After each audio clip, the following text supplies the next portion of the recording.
Sally Nugent, 50, finds doing TV much easier than finding something to watch on it. In a candid interview, she admitted that it's difficult to find something on TV that her whole family want to watch together, which may sound familiar to a lot of families pretty much everywhere. Speaking to Radio Times, the BBC breakfast star revealed she found during lockdown it was easier to navigate their TV routine, but now things are returning to normal. It's back to the battle for the remote. My sofa is in my kitchen diner and there's a giant flat-screen TV on the wall, she explained. It's tricky to get something that my husband, my 13-year-old son and I want to watch. During lockdown, we all got hooked on Somebody Feed Phil on Netflix, but it'll come as no surprise that I'm a news junkie. She added, if you know what the headlines are before you go to bed, there's less to catch up on the next morning.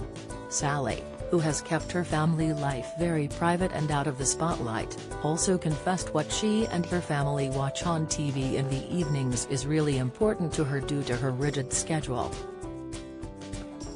I'm really selective as my life is so busy and my evenings so precious, she told the publication. I never watch anything remotely spooky because I'll never sleep. No horror whatsoever, not in a million years. Recent months saw Sally move over to a more regular slot alongside Dan Walker on the BBC show, after Louise Minchin bid farewell to the red sofa for the last time. But before she left, she offered some tips to her replacement, which Sally was very grateful for. When Louise was on the sofa and I was doing sport, we always helped each other out, she said. We've been friends for years. The advice we've shared has mainly been tips and tricks relating to sleep, food and exercise, all of which are so important when you do shift work. To be up in time for that early rise means that Sally goes to bed at around 9:30 p.m, although if I'm being really rebellious, I'll stay up and watch Newsnight, she joked.